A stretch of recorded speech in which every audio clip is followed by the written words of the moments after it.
Hello and a very warm welcome. We are starting another season of Cricketainment. Yes, it is almost time for the IPL. Can't think of two better gentlemen to take us through the ups and downs of what we expect this season. Harsha, Bhogle, we like calling him the voice of Indian cricket. Thank you very much for coming back in. Some cruelly describe him as a bit of an IPL tragic, but we'll use that today to our advantage. About it.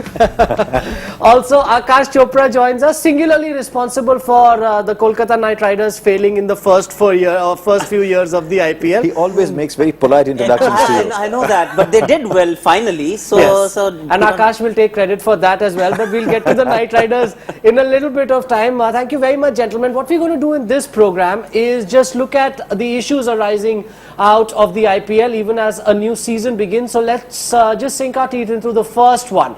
This is the first discussion point with Harsha Bhogle and Aakash Chopra. Has the constant brush with controversy damaged the reputation of the IPL? One view is, Harsha, that there almost seems to be, the IPL goes hunting for controversy. Over the years, there have been controversies galore in the tournament, but the fans are starting to become a little bit weary. It almost seems every season begins with controversy, and just throughout the season, that's all we talk about. It's almost as if it's been born under that sign. You know, you sometimes talk about children being born under a certain sign.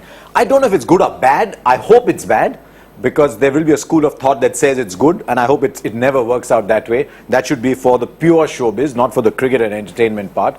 But as an IPL lover, yes, I look forward to a season of the IPL where there is only cricket news and nothing around it. And don't forget, IPL 7 coming up next year is likely to clash with the general elections. So it's almost as if there's something is bound to happen every year. But I still get the feeling once the tournament starts, the general audience starts to tune into the cricket. And since you make it is a cricket tournament eventually, yes, which I think a lot of people forget. And since you make the point about the brush with controversy being almost a constant with the IPL, Aakash, we've already had one with this season with regard to the decision of the Sri Lankan players not being allowed into Chennai. And that's caused an enormous amount of conversation already. Has that been handled correctly to your mind? Oh, well, obviously it could have been handled in a different manner, because alienating 13 Sri Lankan players doesn't seem right to me, and in fact a few captains won't be touring or won't be going to Chennai and playing their league games. What happens with the playoffs, we still don't know. If this thing continues, then we are actually in for some real trouble. But having said that, when we talk about the controversies, there are some which are cannot be helped, in a sense, like this controversy. IPL has nothing to do with it, but then there are other things which could have been handled a bit better. Transparency, we talk about teams getting dropped, a new team getting added every season. I think these things will take away a bit of the credibility from the tournament, but then, as Harsha rightly said, it's a cricket tournament. Let cricket start and take center stage. Yes, there's something you discussed a couple of days ago as well, Gaurav, about whether people are using the popularity of the IPL to present their agenda. Yes. And I think sometimes that's happening. And in fact, it's been a huge talking point on social media as well. Harsha and Aakash, both on Twitter quite a lot. We just me a little bit, Aakash 24/7. How do you know if you're not 24/7 there, that I'm there? Yeah, Harsha does struggle with technology, so I can confirm that. But just putting up a couple of questions we've got for Aakash and Harsha on our Twitter handle. Now, this is a question that both these gentlemen can get into. Do you believe the CSK team have a greater advantage at home because of the Sri Lankan issue? Another question that we've got on similar lines: will teams relying heavily on Sri Lankan players feel comfortable versus the Super Kings in Chennai? Is it a big advantage? Strictly speaking, it shouldn't be, because you've got squads of 33. Two teams can play against each other and have 11 reserves. Yes. So strictly speaking, one player should not make a difference. If your team is well balanced and you've picked like for like replacements, it should not happen. Yes. And yet it will. I can see Delhi Daredevils, the team that breaks your heart every year. Delhi Daredevils without Jayawardene, because he's a seriously good T20 batsman. Mumbai Indians without Lasith Malinga. and the Sunrisers were struggling to put together a competitive 11 without Sangakkara. So I think yes, it will affect them, though as I said, in theory it shouldn't, but it will. And Aakash, the whole idea of a tournament such as this is that it is about a level playing field, and at every game there should be a level playing field. As those Twitter questions indicated, there is a concern that this isn't a level playing field. Well, it wasn't a level playing field for the last few years. There has been a serious case of haves and have-nots. So you've got richer teams getting stronger with every season. CSKs, MIs, they're heading ahead of the pack. So when you talk about teams like, say, Delhi, which is a depleted side already this year with Jesse Ryder and Kevin Peterson not available, I think Jayawardene's absence will hurt them. Angelo Matthews, captain of Pune Warriors India, they've struggled last season. Three Sri Lankan captains in the tournament, so they're going to be... Another guy there, Ajanta Mendes, they've invested about $700,000 in him, and he won't be there too. So yes, CSK advantage is with them. This is a conversation that will keep happening, though. Let's look at one other big question, and this one also is starting to attract some attention. Can the financial troubles of some of the owners have a negative impact on the brand? No better man than Harsha Bhogle to talk about the sporting brand that is the IPL. There's a few owners now who are struggling in their businesses. This was almost the great Indian economic might on show in the world, but we know what's happening with Kingfisher Airlines. There's trouble also for the Sahara Group. Does that affect the tournament? You know, this was one of the strong points of the tournament when it started, that it had large businesses backing the IPL. In the first year of the IPL, that was a big advantage. But yes, Kingfisher has its troubles, Sahara has its troubles. I don't know about GMR. GMR is a very large company, but they've pulled out of power and infrastructure projects, but I don't think, I don't understand finances enough to say whether they are in trouble. Yes. I hope it does not happen, because we've had, with Kochi Tuskers, remember, and the trouble with Pune Warriors, we've had troubles alongside the franchises. The last thing the IPL wants is for overseas players not to be paid, and I believe there's an issue with the Reserve Bank here, where the IPL ownership, the BCCI is quite happy to pay the players, but they can't, because if you have a contract with me, Aakash can't pay me. But so everyone's a bit stuck. The last thing the IPL needs for its brand is players not being paid. Aakash. And you know what is happening here, when you put these franchise only for 45 days, it's impossible to recover the kind of money they're putting in. So they're depending on their other businesses to actually fund the IPL. Yes. Till we find a model which is self-sustainable, I think these problems will stay. They should be allowed to do something around the IPL. Those 45 days window, I think that is not enough to make money. Some of them are starting to become cash positive now. That's what especially the early franchises. For example, Rajasthan Royals were bought for 65-66 million. That's 6 million a year, about 25-30 crores. And with the television rights component going up hugely from this year, Pepsi paying much more than DLF, sponsors coming in, the central revenue, even though it goes down in percentage terms, is still fairly large. So some are slowly starting to get cash positive. Yes, but these businesses are obviously going to be a subject of much debate as the tournament progresses, especially if these businesses continue to flounder. But we've got one other big question for Aakash and Harsha to start looking at. Does the IPL need to reinvent itself after 5 years? And there's a lot of talk of this, Harsha, in particular about the length, the format of the tournament and things of that nature. Thoughts on that?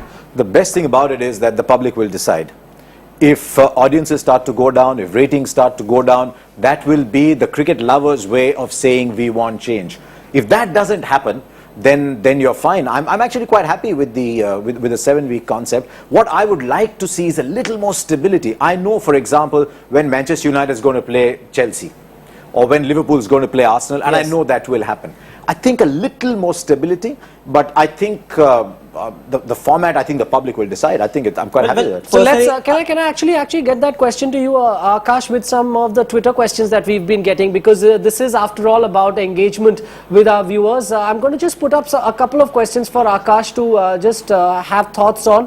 Why is the IPL unable to sustain, as Harsha said, interest over a period of time is one of the questions that we've got in comparison to the EPL. Should the IPL have the same format, or perhaps look at a shorter format? Aakash? Personally, I feel that 7-week tournament is fine, provided you're not playing 2 games a day 4 times in a week. Because then you're asking for too much. Afternoon games are already dropping. If you see the numbers, first couple of seasons, 6.5 TRP and all that stuff. You go back last season, I think, or the year before that, it was about 4.5, 3.5. So it's already dropping. So I think there is a need to reinvent, rethink, and like Harsha, one thing that he said was absolutely right. You need to know when KKR is playing Delhi in Delhi, or KKR is playing Mumbai in Mumbai, so that you can plan in advance. That doesn't happen. There is no routine as such. And to compare it with EPL, I think it's a little harsh. Because I'm so happy you said that, Aakash, because the IPL is a child. Correct. It's 5 years old. It's learning to walk. It's 5 years old. It's had its share of troubles, but it's had its share of extraordinary success too. So it's a 5-year-old child. Don't forget that EPL till the 80s, till the Premiership, early 90s, was a completely different tournament. Yes, we are actually, the comparison with the EPL as well as the NBA, perhaps it's not a bad comparison to make. If you can compare, it's good for IPL. Yes, but obviously those leagues are structured differently and are played over a much longer period. We're going to take a quick break at this point. When we come back, a couple of more big questions for Aakash and Harsha to go through.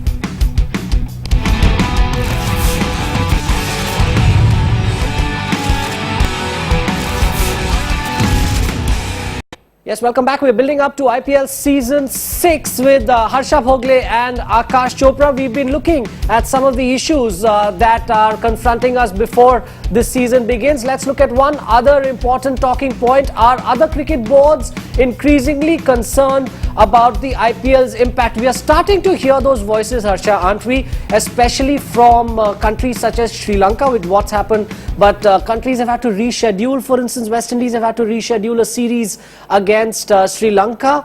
New Zealand Cricket Players Association concerned about whether their players will be totally committed to the tour of England.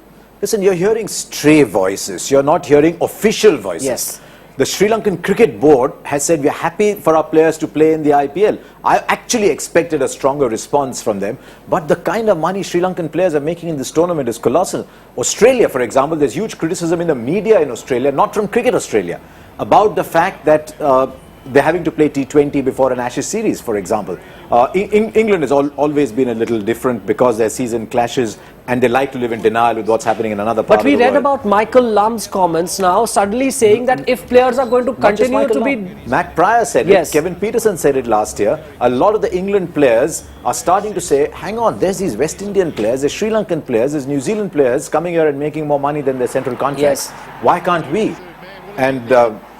And don't forget, it's the only free-to-air television in the United Kingdom. Which is fascinating. But one Twitter question which Aakash can actually take, we've been getting, these have been coming thick and fast for Aakash and Harsha. I guess people like to engage on them at that forum. Don't you think Australian T20 players are the most overrated in the IPL? That's an interesting one because Australia is ranked, what, 7 or 8 in the T20 rankings, but at the auction it was almost as if there is an Australian player available for extraordinary prices. You know, we're still at that nascent stage where we really didn't know or really don't know how to judge or gauge a T20 cricketer. We still go by those test one-day reputations and we start shelling out money for them. Someone like Maxwell going for $1 million was actually $1 million question. Why? So Australians will always, at least for the time being, will be revered or will be considered to be an expensive buy or actually the right buy. But I think, yes, they are slightly overrated. We have seen quite a few players coming here earning millions. Lots of Australian coaches, that makes a difference. That does make a difference because when we had Jeff Marsh, Sean Marsh, Mitchell Marsh got I think some enormous amount of money to play for the Pune Warriors. He's still part of that franchise. So things do change when you have a coach and a team management actually wanting you there. We'll have to see how Australian this IPL stays. One final question before we wrap the program up. This is the critical one, isn't it? Does T20 cricket remain as attractive to fans as it was a few years ago? Aakash, let me begin with you on that one. There was a time when everyone was on the bandwagon. We are starting to hear complaints about the sameness of the cricket. Perhaps there is a need for reinvention. Is that just people being impatient or is there a problem with the format? Oh, I think it's a problem of plenty because if T20 cricket is happening across the world around the year, you have far too many tournaments to choose from. And T20 cricket, personally, I'm a purist, so I'll be slightly biased against it in a sense that it has some sameness to it. If you don't get a cliffhanger, a nail-biting finish every time, then it's not a T20 game. It becomes a little boring. So in that sense, if you've got too many tournaments to choose from, there will be some impact at some stage. In fact, why doesn't Harsha take the next bunch of questions that we've been getting on Twitter with regard to this big question about the impact of T20 cricket? Is the IPL the reason the Indian Test team is so awful? Some people still think so after that 4-0 result. I wonder if we've got another one. The impact on Test cricket, I guess, is the bigger one. Why, with crowds reducing for the IPL, it should be reduced to a 2 or 3 week long. The point, I think, more than about the content of those questions is about an increasing resistance to what T20 cricket offers. You know, IPL 6 is going to be an important tournament because IPL 1 was a colossal success. IPL 2 went to South Africa, became a bigger global brand. IPL 3 back to India was probably the most successful IPL. And then 4 and 5 it started to taper off, but it's still a tremendous value for money tournament for advertisers because it gives you a 6-7 week fairly constant viewership. It doesn't go up and down too much. Aakash is right, the 4 o'clock games are now starting to show a little bit of fatigue. But IPL 6, we look at ratings, we look at crowds really, because my feeling is that there is a chatter class, a snob class, and there's a general janta. And there were decent crowds at last year. But would you like to, in a T20 game, Harsha, for instance, in one-day cricket, there's a lot of tinkering done to the way it's played. Power plays are changed around, balls are introduced. Would you like to see anything of this kind being done to T20 I'll tell you why. cricket? I think one of the problems with one-day cricket is because of the constant tinkering, Yes. you always expect something new. You don't change the rules in football. You don't change the rules in Test cricket. They've survived 150 years. So I don't see the need. If you constantly change the rules in T20 cricket, then it will become a one-season wonder and you'll have to start giving something new every year. Let T20 be what it is. 120 balls. We're seeing some tremendous new innovations in T20 cricket. Yes. I thought the World T20 final last year was very, very good. Who would have thought after 12 overs that the West Indies would actually go on and win it? So I would actually not change anything in T20 cricket. There's one thing, how it started, everyone thought that any team can beat any team. That's not the case anymore. Yes. The good teams have become better and the weak teams have become weaker. So there is a template now. So for T20 cricket to survive and thrive, I think that competition has to be still the same. You need to ensure that all teams are at least at the same level somehow, so that the quality of matches are still up. And actually that is an important point Aakash makes. We will talk in greater detail about all of the teams in the shows that are coming up. Thank you very much for this one to Harsha Bhogle and Aakash Chopra. We've made a start, but remember, we are just continuing to build up to this season. That's it on this program, but we are joining Aakash and Harsha, as I said, to look at 3 teams on the next program. The Kolkata Knight Riders, defending champions. How good is it for people in Kolkata to hear that? The Chennai Super Kings and the Mumbai Indians. That's our focus on the next program. Thanks for watching. Goodbye.